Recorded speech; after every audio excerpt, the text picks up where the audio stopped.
Hello मैं भी student. मैं इसके बारे में कल ही मैंने लाइव में आकर के मैंने बताया था कि मैं कुछ इशू के कारण मैंने मैथ क्लास को स्टॉप कर रखा था और जो भी मैं पढ़ा रहा था मैं उसको स्टॉप कर दिया था क्योंकि कुछ इशू था जिसके कारण मैं क्लास नहीं आ रहा था। लेकिन मैं कोशिश कर रहा हूँ कि जो भी चैप्टर अभी तक मैं नहीं पढ़ाया हूँ और जो भी इंपॉर्टेंट पॉइंट्स है, चाहे 10th हो या 12th हो या 11th का हो, मैं कोशिश करूंगा उसके इंपॉर्टेंट पॉइंट को पढ़ाने का। मैं आज 10th क्लास का चैप्टर है वास्तविक संख्या। इस वास्तविक संख्या को आप एक क्लास से पढ़ते हुए आ रहे होंगे और समझते हुए आ रहे होंगे, लेकिन आपको पता होना चाहिए कि वास्तविक संख्या को समझने के लिए आपको बेसिक और समझना जरूरी है। मैंने एक वीडियो को अपलोड भी कर चुका हूं जिसमें मैंने पढ़ाया हुआ हूं कि प्राकृतिक संख्या क्या है, क्योंकि जब तक आप प्राकृतिक संख्या को नहीं समझ सकते हैं ना, तो आप याद रखिए कि आप वास्तविक संख्या तक नहीं पहुंच सकते हैं। और प्राकृतिक संख्या का आप समझेंगे तभी आप पूर्ण संख्या को भी समझेंगे। मैंने पूर्ण संख्या के बारे में भी अच्छे से बता चुका हूं। मैं वीडियो अपलोड कर चुका हूं, उसमें जाकर आप समझ सकते हैं। अब मैं तीसरा बात कहूं तो इसके बाद में पढ़ाया होगा आपको पूर्णांक। मैं पूर्णांक को भी पढ़ाया होगा और याद रखिए मैं ये भी पढ़ाया कि भाज संख्या क्या है। कौन संख्या? भाज संख्या।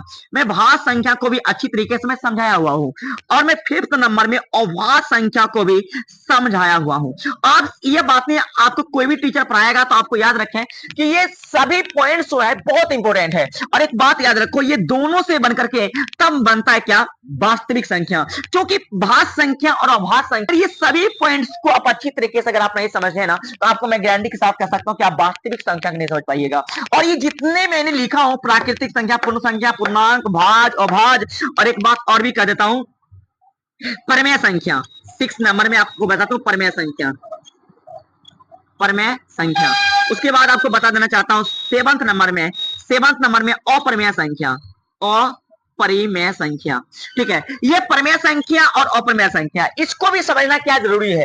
अगर ये सभी पॉइंट्स को 10th क्लास में आप नहीं समझा तो याद रखिए कि वास्तविक संख्या में आपको ऑब्जेक्टिव रह सकने वाला नहीं है। क्योंकि परमेय संख्या और अपरमेय संख्या को ये क्या कहते हैं? वास्तविक संख्या कहते हैं। अगर ये दोनों संख्या मिल जाते हैं ना, परमेय और अपरमेय, तब वो क्या कहलाता है? तब वो कहलाता है वास्तविक संख्या। तो मैं कह सकता हूं कि दावे के साथ तो इसे हमें बिल्कुल अच्छी तरीके से समझना चाहिए। और मैं आपको एक एडवाइस दे सकता हूं कि अगर मेरा वीडियो अगर देखना चाहते हैं, अगर मुझसे समझना चाहते हैं, तो मैं इसका वीडियो अपलोड कर चुका हूं, जाकर के आप देख सकते हैं। और मैं कोशिश करूंगा अगर हो तो प्ले लिस्ट में मैं वीडियो को डाल भी दूंगा। आप देखिए इसमें एक इंपॉर्टेंट पॉइंट क्या आपको पता होगा कि हर एक एग्जाम में, बिहार बोर्ड के जितने भी एग्जाम होते हैं, उसमें एक क्वेश्चन आता है जो कहता है एचसीएफ ज्ञात करने के लिए और एलसीएम ज्ञात करने के लिए। एचसीएफ और एलसीएम, और उसको भी समझना जरूरी था, क्योंकि जब तक आप इसे नहीं समझिएगा तो आपको 2 नंबर का क्वेश्चन छूट ही जाएगा। क्योंकि इससे लगभग क्वेश्चन रहते हैं, हर एक साल क्वेश्चन रहते हैं और हर एक एग्जाम में लगभग क्वेश्चन रहते हैं। मैं छोटा सा मैं इस पॉइंट पर टच करना चाहता हूं, उसके बाद फिर मैं बात करूंगा। HCF, HCF, highest common factor. Highest common factor HCF, जिसको आप हिंदी में कहते हैं महत्तम समापवर्तक। महत्तम महत्तम समापवर्तक। समापवर्तक। इस महत्तम समापवर्तक को आपको समझना चाहिए, क्योंकि और इसके बाद आपको एलसीएम, एलसीएम, ये क्या हो गया? लोएस्ट कॉमन मल्टीपल, इसको भी समझना जरूरी है। इसको हिंदी में कहते हैं लघुत्तम समापवर्तक। लघुत्तम समापवर्तक। समापवर्तक, ये सबको समझना जरूरी है। ये आपको याद रखिए, एचसीएफ या एलसीएम, दोनों क्वेश्चन 2 नंबरिया रहता ही है बिहार बोर्ड का हर एक एग्जाम में। अब मैं शॉर्ट में बात करना चाहता हूं। आप देखिए मैं जितनी भी पॉइंट्स के बारे में मैंने बात किया हूं, अगर उस चीज को अगर अच्छी तरीके से मेरे यूट्यूब चैनल से जाकर के आप अगर पढ़ पाते हैं तो बिल्कुल अच्छी बात है। लेकिन अगर फिर भी अगर आप सही नहीं समझ पा रहे तो मैं आपको यही कहूंगा कि आप मुझे कमेंट करें और कह सकते हैं कि सर मैं फिर से समझना चाहता हूं, तो मैं फिर से उस वीडियो को अच्छे से पढ़ा करके मैं अपलोड करने का कोशिश करूंगा। अब मैं बात करता हूं समझना, मैं एचसीएफ को बताना चाहता हूं।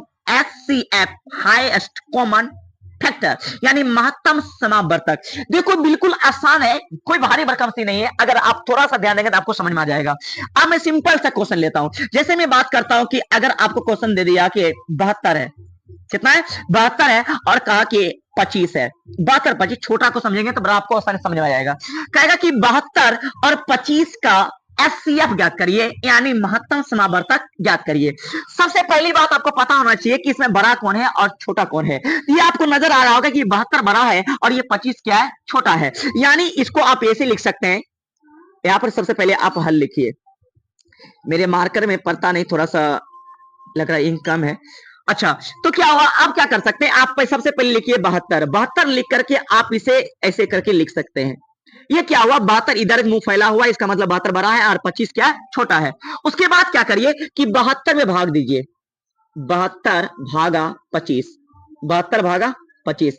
यह 72 भागा 25 आपको मैं थोड़ा सा यहाँ पर आप एक फॉर्मूला आपको पता होगा, इसको मैं यहाँ पर रफ करके आपको लिख दूंगा ताकि आपको समझ में आ जाएगा। यहाँ पर मैं हिसाब से लेसन कर देता हूँ। आपको पता होगा यूक्लिड विभाजन एल्गोरिथम से, यूक्लिड यूक्लिड विभाजन विभाजन एल्गोरिथम से, एल्गोरिथम यूक्लिड विभाजन एल्गोरिथम से। यूक्लिड विभाजन एल्गोरिथम क्या कहता है, यूक्लिड विभाजन एल्गोरिथम कहता है ए बराबर बी क्यू प्लस आर, ए बराबर बी क्यू प्लस आर। अब ए क्या है, बी क्या है, क्यू क्या है और आर क्या है, इसको समझते हैं।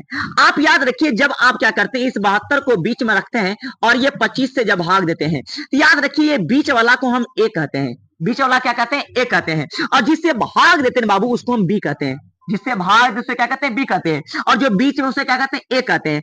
अब भाग दिए तो भाग देने के बाद क्या होगा, इसको कितना बार में लगा सकते हैं, 25 या 75, हम 25 या 75 3 बार में लगा सकते हैं। अगर हमने 25 नहीं नहीं नहीं, ये तो 25 से 72 ज्यादा हो जाएगा, तो हम कम बार में लगाते हैं, तो 25 दूना 50। अगर 25 दूना 50 लगा दिए तो कितना शेष, आपको पता होना चाहिए कि हमेशा ऐसा इतना से भाग लगाएंगे कि यहाँ घटने के बाद, यहाँ से घटने के बाद इससे कम आना चाहिए, यहाँ से घटने के बाद इससे कम आना चाहिए, माने इसे बी से कम आना चाहिए। नहीं, इसको क्या कहते हैं, इसको कहते हैं भाज, इसको कहते हैं भाजक, इसको कहते हैं भागफल, इसको कहते हैं शेषफल। इसको क्या कहते हैं, भाजक, भाजक। और इसको क्या कहते हैं, इसको कहते हैं भाज, इसको कहते हैं भाज। इसको क्या कहते हैं, भागफल, भागफल। और इसको क्या कहते हैं, शेषफल। तो याद रखिएगा आप एक बात आसानी से कि यहाँ जो शेषफल हमेशा जो आना चाहिए ना, ये भाजक से कम आना चाहिए। अगर हम लगा देंगे 75 तो गड़बड़ आ जाएगा, ये बिल्कुल सीधा आ जाएगा। ठीक है, अब क्या हो गया, तो अब हो जाएगा 25, 25 दूना 50। अब यहाँ पर कहते हैं दो, दो में से 0 घटेगा क्या बचेगा, 2। और यहाँ 7 में से 5 घटेगा क्या बचेगा, 2। यहाँ पर 25 है और यहाँ पर कहता है 22 है। समझ गए होंगे क्या, 25 से यहाँ पर कम है, इसलिए मेरा भाग क्या है, सही है। आपको क्या करना है, आप सजा के लिख देना है। अब बताओ, एक मान हमको पता कि बीच वाला एक मान हो गया, तो एक मान आप क्या कर दीजिए, 25 यहाँ पर लिख दीजिए। एक मान क्या 72 है तो 72 लिखेंगे, सॉरी यहाँ पर 72 है, 72 लिखेंगे। उसके बाद बी का मान कहता है, देख लो ये बी का मान हुआ, तो बी का मान कहता होगा 25, 25 लिख दो। उसके बाद क्यू, इसको हम क्या कहते हैं, ये जिसको भागफल बोलते हैं इसको हम क्यू बोलते हैं, शॉर्ट में उसको हम क्यू बोलते हैं। तो क्या हो गया, अब देखो यहाँ पर क्या लिखेंगे, क्यू, क्यू का वैल्यू कितना है 2, उसको 2 लिख दीजिए। प्लस आर का वैल्यू कितना, यह हुआ आर, आर का वैल्यू कितना हो गया, आर का वैल्यू है 22, ये 22 को लिख दीजिए। लेकिन आपको याद रखना कि शेषफल जब तक 0 नहीं आ जाता है तब तक उसको हम रेस्ट छोड़ते नहीं है, और याद रखो तब तक कोई एचसीएफ का वैल्यू निकलने वाला नहीं है। तो आप क्या करेंगे, फिर ये हम भाग लगाएंगे, और ये याद रखो कि ये 22 है ना, इसको 22 को फिर से ये 25 यहाँ आ जाएगा। जो भाजक था अब वो भाज बन गया, और जो शेषफल था अब वो भाजक बन गया। अब 1 टाइम्स में मैंने एक बार में लगा सकते हैं, तो 22 एकम 22, तो 22 से कम 22 लगाए थे, 25 में 22 घटा कितना बचा 3। अब फिर क्या हुआ, ये हो गया मेरा किसका मान, ये हो गया बी का मान, ये हो गया ए का मान, ये हो गया क्यू का मान, और ये हो गया आर का मान। अब सबका बारी बारी वैल्यू क्या करिए, पुट कर दीजिए। अब ए का वैल्यू कितना हो गया 25, लिख दीजिए 25। उसके बाद कितना, ये किसका, बी का वैल्यू कितना आया, बी का वैल्यू कितना, बी का वैल्यू है 22, 22 लिख दीजिए। उसके बाद क्यू, क्यू का वैल्यू कितना है 1, 1 लिख दीजिए। अब प्लस आर का मान कितना है 3, 3 लिख दीजिए। अब फिर लेकिन फिर भी आर का मान क्या आया, 0 नहीं आया। जब तक आर का मान 0 नहीं आएगा तब तक एचसीएफ का मान निकलने वाला नहीं है। फिर हम क्या करेंगे, इस 3 को घेर देंगे, और ये जो भाजक था उसको हम बीच में लिख देंगे। तो लिख दिए 3 7 21, कितना आया 1, शेषफल कितना बचा, 1 बचा।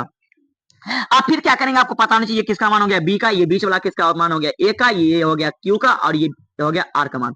अब क्या हो जाएगा, फिर हम लिख देंगे, तो यहाँ पर किसका, यहाँ पर एक का मान कितना आया हुआ, एक मान आया हुआ 22, 22 लिख दीजिए। उसके बाद बी का मान कितना आया हुआ, बी का मान आया हुआ आपको 3, ये 3 लिख दीजिए। अच्छा, क्यू का मान कितना आ गया 7, ये 7 लिख दीजिए, प्लस आर का मान कितना हुआ 1, ये 1 लिख दीजिए। लेकिन फिर भी आर का मान 0 आना चाहिए, आर का मान अभी भी 0 नहीं आया। अब कितना बचा 1, अगर 1 को या 3 यहाँ पर लगाए तो 1 3 है 3 लग जाएगा, माने ये क्यू का मान कितना हो गया 3, और ये बीच वाला किसका मान हो जाएगा बी का, ये किसका मान हो जाएगा बीच वाला किसका मान हो गया ए का, और ये किसका मान हो जाएगा बी का। यानी हमको ए बराबर कितना हो गया 3, ए बराबर हो गया 3। अच्छा, इसके बाद बी का मान कितना निकला, बी का मान निकला 1, क्यू का मान कितना निकला, क्यू का मान निकला 3, लेकिन आर का मान कितना आ गया 0। बस 0 का इंतजार था। अब आर का मान जब 0 आ गया तो आप याद रखिए कि एचसीएफ का वैल्यू हो जाएगा। एचसीएफ का वैल्यू कौन होता है, जिसको तुम बी बोलते हो, जिसको तुम भाजक बोलते हो, वही किसका मान आता है एचसीएफ का। यानी एचसीएफ का मान आपको कितना आ गया 1 आ गया। आप लिख सकते हैं अतः एचसीएफ बराबर, अतः एच सी एफ बराबर कितना हो गया 1। यही आपका आंसर हुआ। तो आप समझ सकते हैं कि अगर एक शॉर्ट में अगर आप छोटे हिसाब को समझ लिए तो आप इस तरीके से बड़े हिसाब को भी सोल्यूशन आप कर सकते हैं। क्योंकि आप याद रखिए कि रूट होना चाहिए, माने आपका जर अगर पता हो गया तो बड़े से बड़े हिसाब क्यों ना हो, लेकिन आप इसी तरीके से सोल्यूशन कर सकते हैं। तो ये हुआ, अगर आप इससे रिविजन करते हैं, अगर इसे आप अच्छे समझते हैं तो आपको मैं दावे के साथ कहता हूं आप एग्जाम में जाकर 2 नंबर बढ़ सकते हैं। क्यों? क्योंकि हर एक एग्जाम में लगभग बिहार बोर्ड के 10th में लगभग एक क्वेश्चन आ ही जाता है।